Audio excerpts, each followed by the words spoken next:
Hello guys, welcome to episode 5 of our robotics inspired science education video tutorials. My name is Michael Wilson, Chief Trainer for the Ghana Robotics Academy Foundation and a technologist at the Council for Scientific and Industrial Research Ghana. In this episode, we'll be looking at the implementation of the continuous time machine we discussed in episode 4. I already have my LEGO EV3 Mindstorm programming environment started, so let's go get started. To our programming environment now. As usual, we start a new program, so I click on File, New Project, Program. Let's rename the program to Continuous Time Machine. So I just double clicked on the program and then I have renamed it to Continuous Time Machine. I'll enlarge so we can see clearly what we are trying to do. So in this case, we had our robot equipped with a light sensor.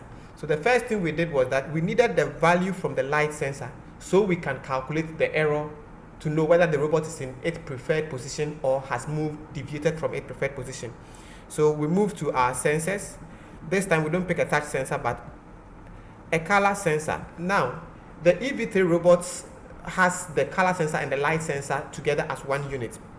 So I picked the color sensor, and my color sensor or my light sensor was connected on port 1, if you remember from the construction. So I select port 1, and then what did we do? We used the color sensor to measure reflected light intensity, to measure how much reflection is coming from the surface. So I select reflected light intensity, and that value comes from this. So in a way, we are picking input, or we are reading the reflection on the surface. Wherever the robot is, it will use the light sensor on port 1 to measure how much light is being reflected from the surface, and we needed that value to calculate the error. So how did we calculate error? I moved to the data operations block. We performed some mathematical computation. There was the light sensor value minus the desired value, which was 47. So I pick a math block, and I want to do subtraction. So I'll say I want to subtract.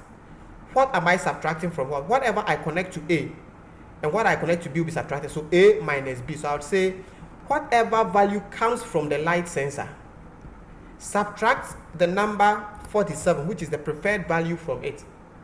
And the result is our error. Mind you, if the light sensor drifts more into the white, so let's look at it this way.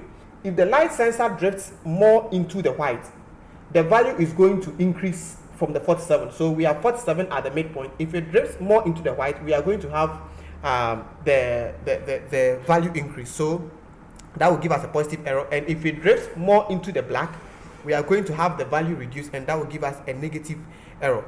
So this value is what we are storing from this computation. I'll pick a variable. Variables are containers that hold values for us. So I pick a variable. At the top portion, I will click on that and say add variable. Let's call it error. So just like we discussed, we are subtracting 47 from the light sensor value, and the result we are storing in this container we are calling error. Now we have the error value, and we said that the error value was proportional to the steering. So it means this error value can be used to control steering. Now, if this robot is moving, I'm going to pick this move steering block, which allows me to control the steering while the robot is moving its two motors. The two motors here are connected on B and C. But from the construction of our robot, our motors are on A and what? D. So we turn these two motors on. They are moving at a constant speed. Let me drop it to 30. At a constant speed of 30. But how much steering? If we don't apply any steering, it's going to move straight, assuming that the path is straight. But we want to say that there should be steering, and the steering depends on this error value. So we'll say if we pick a variable, the error variable, this time we are not storing value in it, but rather we want to read the number or the numeric value that is stored in that value. So whatever result came out of here from this calculation, so depending on the position of the robot, the value that came out, whether it is more into the black, more into the white, or exactly at its position, the error value is either going to be positive, negative, or 0. 0 means we are exactly at the preferred value, so we can move straight. Positive means we have shifted into the white and therefore we may have to turn to our left. And negative means we have shifted into the black and therefore we may have to turn to our right. So the error value is proportional to the steering value. But remember, because there is a constant of proportionality that will equate this, we cannot direct, or we should not directly connect the error to what? The steering value, but rather we will say that there is a certain constant k, which has to be multiplied. So from our variation, we are converting to say that there's a certain constant of proportionality which, when multiplied by the error value, so if we choose our constant of proportionality, let's assume that we are starting or we are experimenting with a constant of 0.5, then we are saying that there is a certain constant of proportionality of 0.5 which, when multiplied by the error, makes it a perfect fit to control the steering of our robot. So we are by this implying that half of the error is enough to control the steering of our robot. So if this is our case, then we have our full program.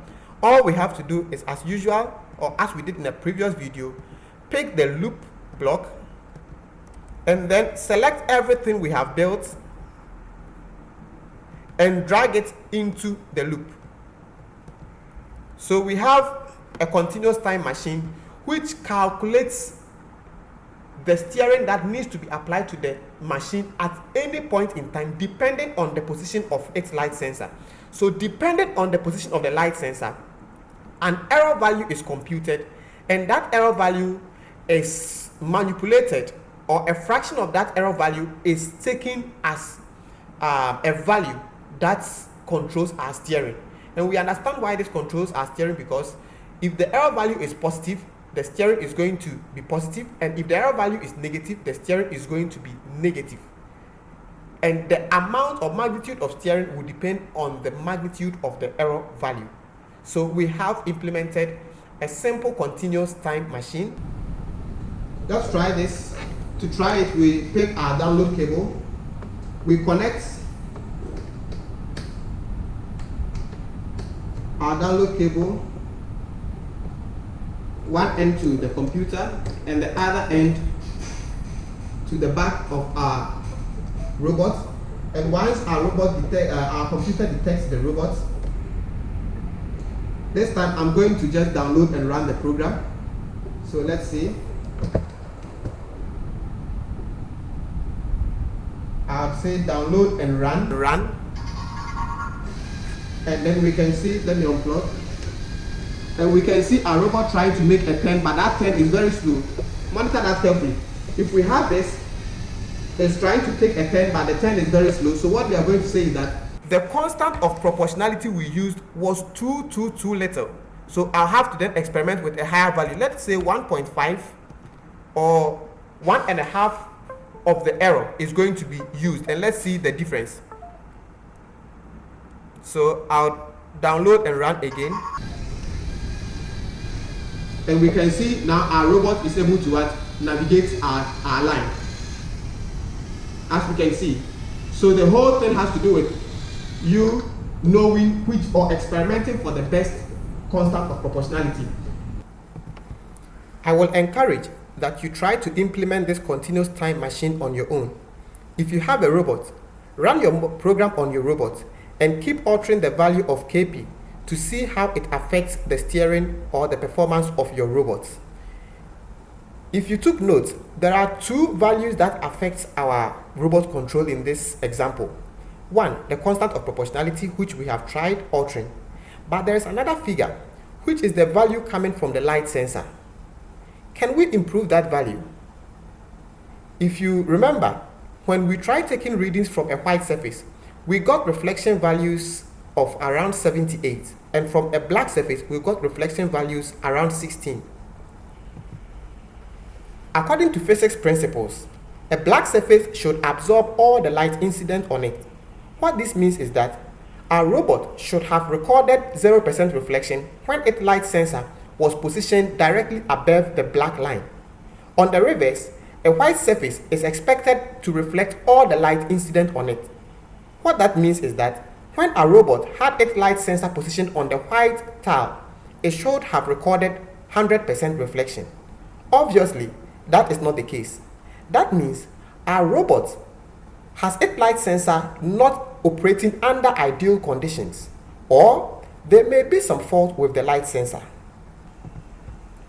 Can we calibrate or standardize the behavior of our light sensor such that when positioned on a black surface, we will be recording 0% reflection, and when positioned on a white surface, we will be recording 100% reflection?